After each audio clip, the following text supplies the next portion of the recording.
மாரி செல்வராஜ் சார். எத்தனை முறை நன்றி சொன்னாலும் அந்த நன்றி பத்தாது. இந்த படத்துக்கு முதல் நாள் என்னை இந்த கதாபாத்திரத்துக்கு செலக்ட் பண்ணி ஆஃபீஸ்க்கு வரும்போது ஒரு வார்த்தை சொன்னார். இந்த படத்தின் இந்த கதாபாத்திரம் ஒரு ஆன்மா, ரொம்ப முக்கியமான ஆத்மா மாதிரி, ரொம்ப கவனமாக பண்ணிடுங்க அப்படின்னாரு. அன்னைக்கு அவர் சொல்லும் பொழுது அதன் அர்த்தம் எனக்கு வந்து சத்தியமாக பெருசாக விளங்கலை. நடிக்கும் போதும் எனக்கு ஒன்றே ஒன்று தான் தோணும், இயக்குனரை தொந்தரவு பண்ணிடாமல், அவரை கஷ்டப்படுத்திடாமல், அவர் கேட்குறத கவனமாக பண்ணிடணும் அப்படிங்கிறது மட்டும்தான் தோணும். ஆனால் அந்த படம் இப்போ ரிலீஸ் ஆனதுக்கப்புறமா வரக்கூடிய ஃபோன் கால்ஸாக இருக்கட்டும், நிறைய பேர் பாராட்டுற விஷயமா இருக்கட்டும், என்ன சொல்கிறதுன்னு தெரியல. அதில் பயங்கர பெருவிதமாக சிரிச்சுக்கிட்டு ஒருத்தன் இருக்கான்ல, அவனாக தான் நான் இப்போ இங்கே நிற்கிறேன். என்னைய நானே பார்த்து சந்தோஷப்படுற மாதிரி. அந்த பெரிய பெரிய சந்தோஷத்துக்கு வந்து முழுக்க மாரிசா தாங்க ஆகும். நான் நிறைய படங்களில் வந்து நெகட்டிவ் ரோல் பண்ணியிருக்கேன். நிறைய பேர் வந்து இவன் வந்தாலே ஒரு மாதிரி இரிட்டேட் ஆகிடுதில்ல அப்படிங்கிற மாதிரி சொன்ன ரசிகர்கள். நல்லது தான், அது ஒழுங்காக நடிச்சிருக்கோம் அப்படின்னு தான் அப்போ எடுத்துக்கிட்டேன். இப்போ இந்த படத்தில் ஒரு நல்லவனாக அந்த கதாபாத்திரம் பண்ணதுக்கப்புறமா மொத்தமாக சுற்றி இருக்கிறவங்க நண்பர்கள் எல்லாருமே என்ன சொல்கிறாங்கன்னா, நான் உண்மையாகவே இது வரைக்கும் ஏதோ கெட்டவனாக இருந்த மாதிரி, இப்போ தான் வந்து திருந்தி என்னைய மாரி சார் கூட்டு போய் நல்வழிப்படுத்தி தொலைஞ்சு போ, இனிமேலாவது ஒரு நல்ல ஆசிரியர் இருந்து தொலை அப்படின்னு அவர் சொன்ன மாதிரி தான் எல்லாருமே அப்படி தான் பாராட்டுறாங்க. நிறைய பேர் வந்து ஃபோனில் பேசும்போது இல்லை மெசேஜ் பண்ணும்போதும், இனிமேல் கெட்டவனாக நடிக்காதீங்க, அதாவது இனிமேல் கெட்டவனாயிராதரா இப்படியே இது அப்படின்னு சொல்கிற மாதிரி இருக்குது. அத்தனை கிரெடிட்டும் வந்து மாரி சார் தான்.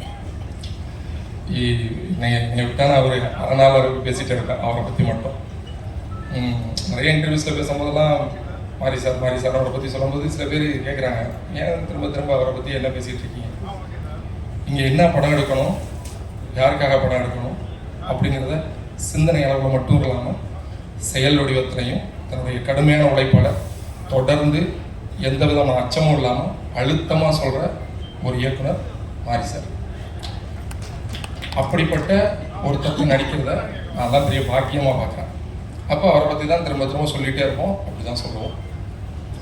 இன்னொன்று ரஞ்சித் சார். இப்படிப்பட்ட படங்கள் எடுக்கிறதுக்கு பக்கத்தில் நின்று, மாரி சார் பக்கத்தில் நின்று அவருக்கு தோளில் கையப்பட்டு பண்ணுங்க இப்படி அப்படின்னு சொல்கிற அந்த ஆதரவு கொடுக்குறது இல்லையா, அது ரொம்ப பெரிய விஷயம். நான் ரஞ்சித் சார் வரைக்கும் நடித்ததில்லை, ஆனால் அவர் படத்தில் நடித்த நண்பர்கள் வந்து என்கிட்ட அவரை பற்றி சொன்ன ஒரு விஷயம் தெரியும். நீ ஒரே ஒரு தடவை அவர் கூட நடிச்சுப்பாரு அப்படின்னு. அவ்வளோ அன்பாக இருப்பார் சக நடிகர்கள்ட்ட, சக மனிதர்கள்ட்ட எல்லாத்தையுமே வந்து ரொம்ப பேரன்போடு இருப்பார். மேலே கீழே வித்தியாசமெல்லாம் இருக்காது. நல்ல சாப்பாடு இருக்கும், நல்லா பார்த்துக்குவாங்க, ரொம்ப சந்தோஷமாக இருக்கும் வேலை பார்க்குறது அப்படின்னு சொல்லி கேள்விப்பட்டிருக்கேன். கண்டிப்பாக கூடிய விரைவில் இது வாய்ப்பு கேட்கறதுக்காக சொல்லலை, ஆனால் அவர் கூட நடிக்கணுங்கிறது ஆசை. அதுக்கப்புறமா எங்கள் ஹீரோ துரு.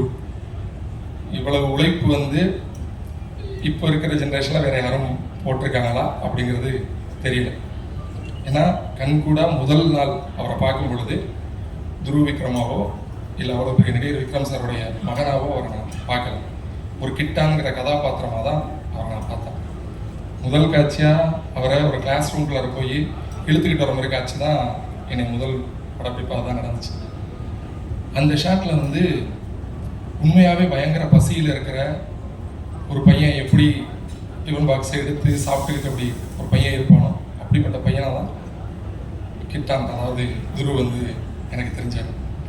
எவ்வளவு கடுமையான உழைப்பு, ஏன்னா அவர் வாழ்ந்த வாழ்க்கைக்கும் இப்போ அவர் இந்த படத்துக்காக கொடுத்த உழைப்புக்கும் எவ்வளோ பெரிய வித்தியாசம் இருக்குன்னு நிச்சயமாக என்னால் உணர முடியுது. நிச்சயமாக நீங்களும் படம் பார்த்து உணர்ந்துருப்பீங்கன்னு நினைக்கிறேன். அவ்வளோ பெரிய உழைப்பு கொடுத்தாரு. ஸோ அவருக்கு பெரிய நன்றி. ஏன்னா அப்படி ஒரு சென்ட்ரல் ஃபிகர்லேருந்து நடித்தா தான் கூட இருக்கிற சப்போர்ட்டிங் ஆர்டிஸ்ட் இதேமாரி ஆட்களுக்கெல்லாம் ஒரு சின்ன சின்ன பேர் கிடைக்கும். அடுத்து வந்து பசுபதி சார். அவர் வந்து இந்த ப்ரீ ஈவெண்ட் ஃபங்க்ஷனில் வந்து ப்ரீ ரிலீஸ் ஈவெண்ட் ஃபங்க்ஷனில் வந்து சொன்னார் இல்லையா, பேசுனார் இல்லையா, ஒரு இவன் வந்து ஒரு போட்டி மனப்பான்மையை கொடுக்குற அளவுக்கு நடித்தான். அப்படிலாம் இல்லை, அவரோட சீனியாரிட்டியும் அவரோட நடிப்பும் பயங்கர உச்சம். ஏன்னா இப்போ வரைக்கும் வந்து வெயில் படத்தில் அந்த அண்ணனுடைய கதாபாத்திரத்தை அந்த டீ கடையில் நின்று பேசக்கூடிய அந்த கதாபாத்திரத்தை நினச்சி பார்க்கும்போது நல்லா ஒரு மாதிரி ஆகிடும். எங்கள் வீட்டில் எங்கள் அம்மா எல்லாருமே அப்படி ஒரு ஃபேன் வசதி சாருக்கு.